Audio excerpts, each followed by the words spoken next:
Hello. This little tutorial is intended to be watched by my students of the OTST620 class and the OTST686 class. The one would be the Seminary in Old Testament Theology, the other one is the Major Old Testament Prophet class.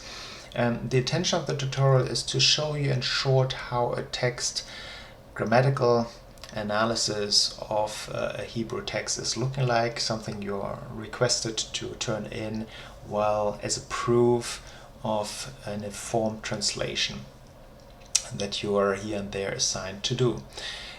Since some of you have not been exposed to a text grammatical analysis of a Hebrew text, I'll try to in short explain to you how that goes. First of all, I want to make sure that you know what we're doing here is nothing else than applying what you have learned in Hebrew 1 and Hebrew 2 already, and they're specifically the syntax sections. You have learned how the narrative clauses or the narrative verbal forms, when you use the old terminology, you might call those verbal forms like the vaichtov, Vayomer and so on, a narrative. If you use the modern scholarly terminology, you use the phenomenological way of referring to these forms, and you will call them vaiktol instead of narrative.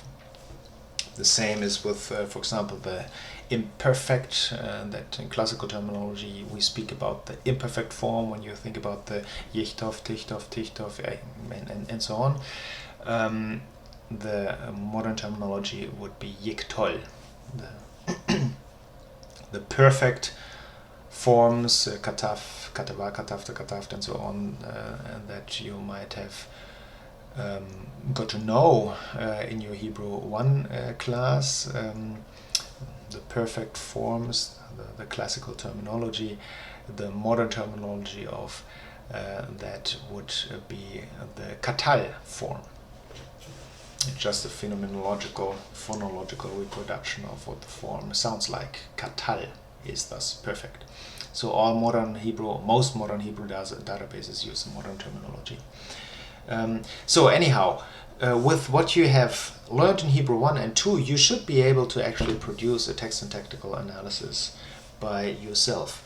I did create a little PDF file that it's just a couple of pages, 4 pages, that I advise you to read, because it kind of summarizes what the Hebrew verbal forms do in a nice table, talking about the different text types that we encounter. This would be the domain text types. We have narrative text types, and as you know from Hebrew 1 and 2, the narrative text types use the vaiktol, or classical terminology, the narrative verbal forms in order to construct a narrative line, a storytelling line, the vaiktol. If you're having a direct speech text, so-called discursive text, the major verbal forms used will be the yiktol, or imperfect if you use the classical terminology, the imperative, and the katal, that would be the vav perfectum consecutivum, if you have learned the classical terminology. So these are the main verbal forms that indicate, mark, inform the reader about what text type we're in. Are we having a storytelling text in front of us, or are we having actually a text that reports a direct speech? Okay, and there are much more details that you will see when going through that text that I have made available for you. Please read it closely, relate your reading to your knowledge of what you've learned in Hebrew 1 and 2, and you should be good to go. Okay, now let's apply our syntactical syntax knowledge of our Hebrew classes to a text grammatical analysis of Genesis 12, and I'll just go here through, let's say, the first 4 verses. When I'm saying, first for clarification of the terminology I'm using here, when I'm talking about text grammatical analysis, what I mean is an analysis that observes how the sequence of clauses, any text consists out of a sequence of clauses, how the sequence of clauses are constructed. And you see here clause number 1, clause number 2, clause number 3, clause number 4. Well, a sequence of clauses does not construct a text. It only constructs a text in a meaningful way by means of grammatical information. That grammatical information is provided in a meaningful text and informs the reader actually with the knowledge that helps him to create a relief, a terrain, a map of the text, allowing him to maneuver through the text and understand the text. For example, why do you know whether a text is reporting direct speech? Well, you know that because suddenly somewhere a clause will appear that uses direct speech tense. In Hebrew, that's imperatives or yiktois. We'll see that actually here in Genesis 12 verse 1 happening. So let's start. Our first clause here is Vayomer Yahweh el Avram lecha me'artzecha u'memoledecha, and so on.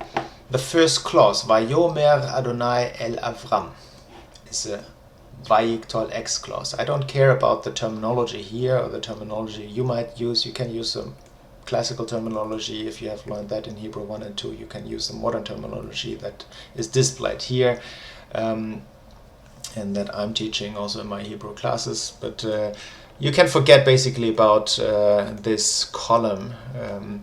Most important for me is that you understand that we are having here a narrative clause. So, Vayomer Adonai el Avram, and it spoke the Lord to Abraham. It's a Vayikol X, this, you see this capital X, because there is an explicit subject present, Vayomer Adonai. Well, if we would have only Vayomer el Avram, and it spoke he to Abraham, and he spoke to Abraham, we wouldn't have an explicit subject anymore, right? That's how the Vayikol X is to be understood.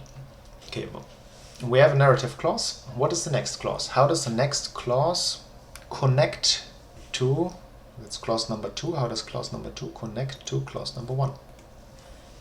It does that by means of an imperative clause, imperative clause. Lech, lecha, go you from your birth, from your land and from your birthplace. So the lech lecha is dependent from the Vayikol X clause. Why is it dependent? Well, it is dependent on different levels. First, we have here direct speech introduction, and it spoke Adonai to Abraham. And the lech lecha, indicating by its imperative form that we are suddenly in direct speech, no longer in imperative, no longer in a narrative text. We know as readers, we are informed as readers that actually this is a direct speech that starts here.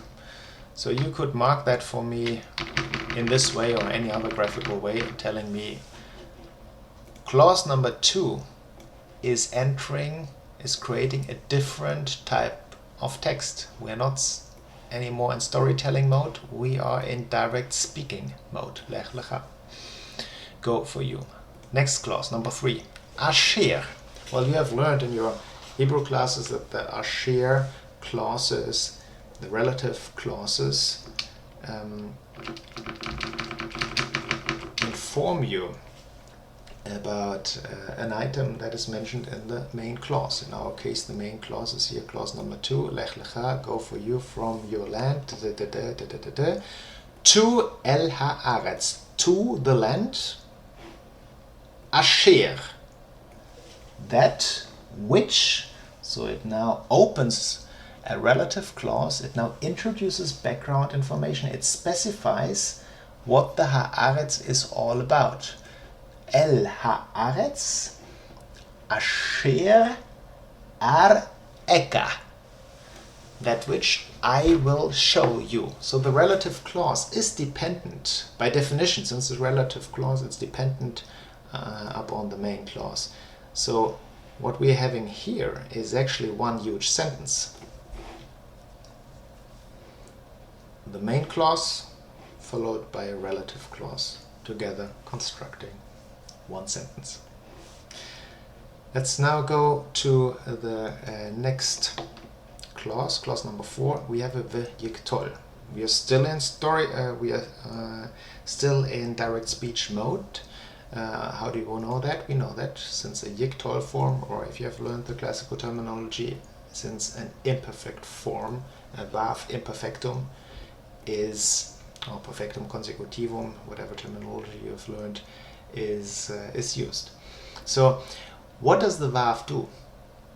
The verb connects clause number 4 back to the opening of the direct speech, and that's clause number 2. So let's indent that. Go, and I will make you to a nation a big.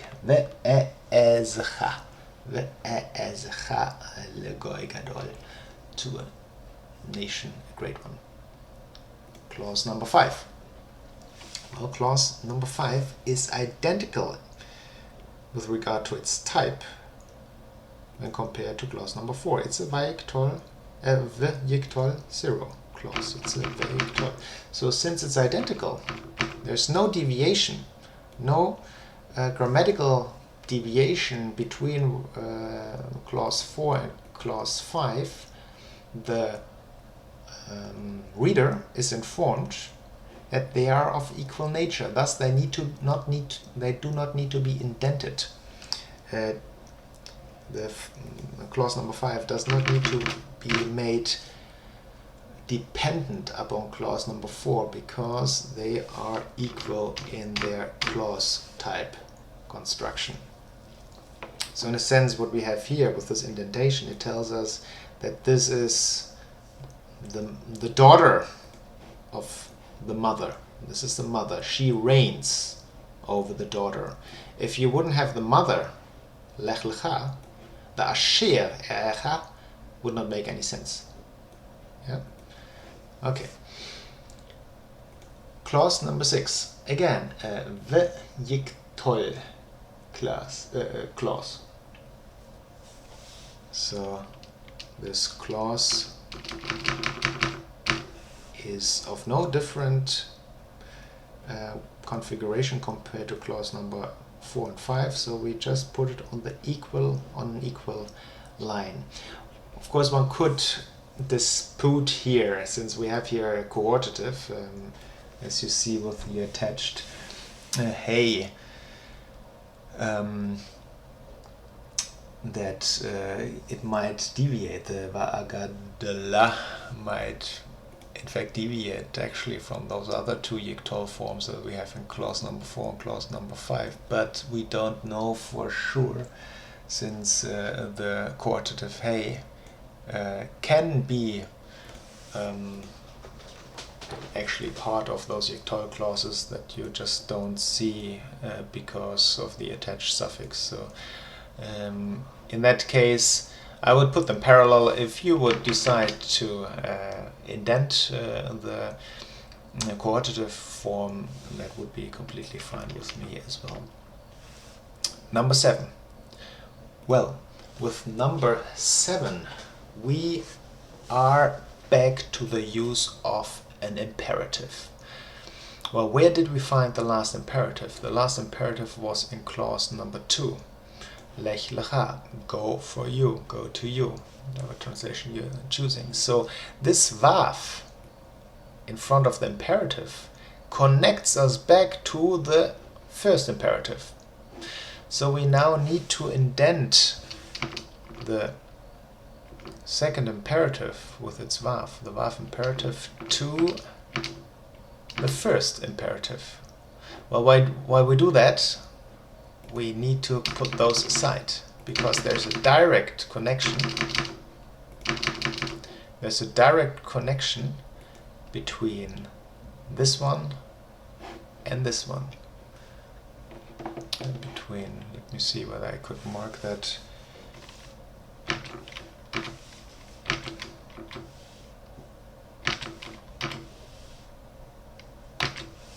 That way you can mark that for me if you want. So this imperative connects back to the earlier imperative. It continues a specific line of speaking. Okay, we continue. Yeah, actually the imperative has to be indented, not only because of the plus imperative, and both forms are not equal. If they would be equal, then we wouldn't have the VAV. Clause number 8.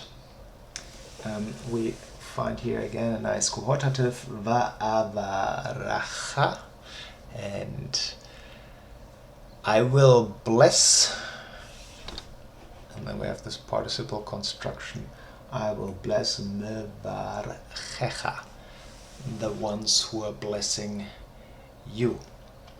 So we have to indent our vejictals again to the imperative. There is no formal identity between clause number 8 and clause number 7. And there is no other vejictal clause we could connect it to. There is no clause governing the imperative, so we indent it. Clause number 9. It's the x-victoil clause that tells us that the ones who are cursing you, the ones I will curse, so it's umegalelecha aor. What we do is we indent clause number 9 to clause number 8. Why? There is no formal equality between the two. If there would be, if the vejictol would be present here as well, like this, well, then we put them parallel.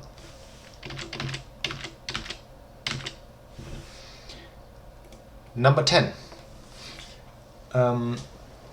Number 10, we continue with the, let me see, number 10, number 10 we now get a completely different clause type. It's the v-katal x. Well, what does a v-katal do? If you forgot that, if it's not present in your mind anymore, you just go here to the overview that I've provided for you, and you see that the v-katal is actually one of the main verbal forms that do mark discursive text.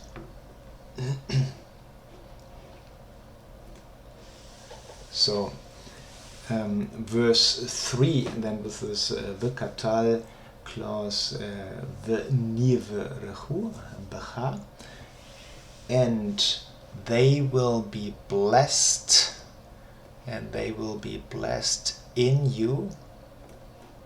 Who will be blessed? All mishpachot, all families of the earth. So, what to do with this v-katal x? Well, the question is, what clause does it relate to in a most direct form? And this is something one could discuss, and there's not always only one solution to this text grammatical analysis, and this could be a case like this. What you see here is, and I will bless the ones who are blessing you. The ones who are cursing you, I will curse. And it will be blessed in you. Well, what you see is that in clause number 9, the verbal form is in third position, the third position of the clause. So first you have the conjunction, then you have the object, then you have the predication. And it reverses actually the order of clause number 8, where you first have your predication and then the participle construction as an object. In clause number 10, we again get back to first the presentation of the verbal form, the verkatal, and it will be blessed in you all the nations. So since the clause construction is identical to clause number 8, namely first verb, then the subject, since this is a nifl form, the subject is functioning here as the semantic object, and it will be blessed in you all the nations. It's not that all the nations bless you, it's the other way around. I suggest that you indent this to clause, make it dependent from clause number 8. And the final clause we are going to look at is now clause number 11. In clause number 11 we are having a vayelech Avram. We are suddenly back to the vayiktal X construction. So this informs the reader that we're no longer in a direct speech, right? Vayiktal X is marking narrative text, so we are no longer in direct speech. Since we're no longer in direct speech, you mark here the end of direct speech.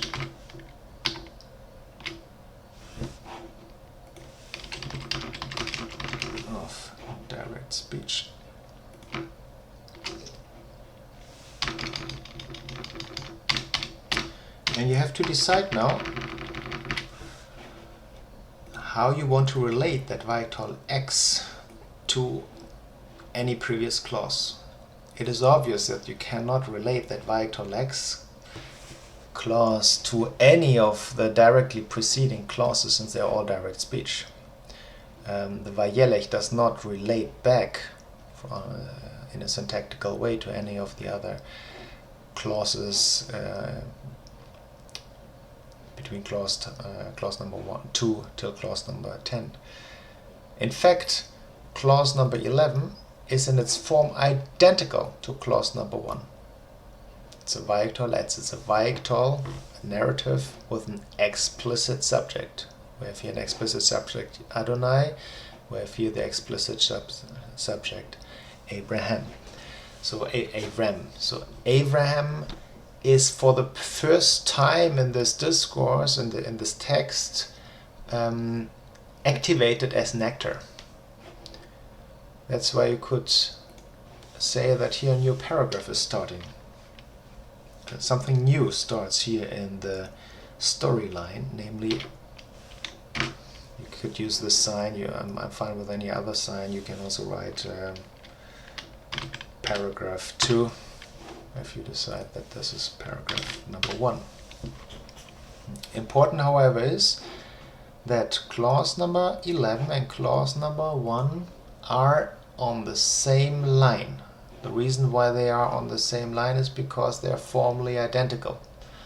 Both have the narrative and then followed by an explicit subject. Clause number 2, Ka'asher diber elav Adonai. Ka'asher, well, here we have again our relative clause. Relative clause are always dependent upon the previous clause. So we indent it. You can inform me that this is an attributive clause or relative clause. You can do that here as well.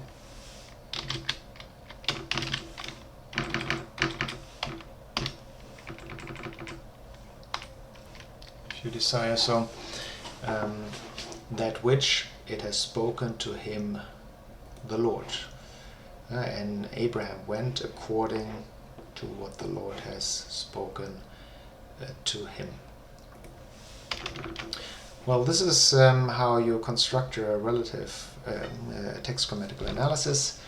It will help you to understand the texture of the text, things that you often are not aware of when you have a superficial, quick reading, even things that you're not aware of when you are doing a literary analysis of the text are becoming visible and will play, in fact, quite an important role in your translation. For example, here the Weightall X in Genesis 12 verse 4. Well, when you translate, you might want to open a new paragraph, or you might add the word "and then Abraham went" to just mark something new happens here. A new section in the narrative line is opened. Okay, I hope the video helped you to get started with your text-syntactical analysis. Please have a look at this overview and pull on your knowledge of Hebrew 1 and 2. Revisit your textbook that you have used in your classes, and it should assist you quite a bit in doing both your translation as well as the text-syntactical analysis of it. Thank you very much.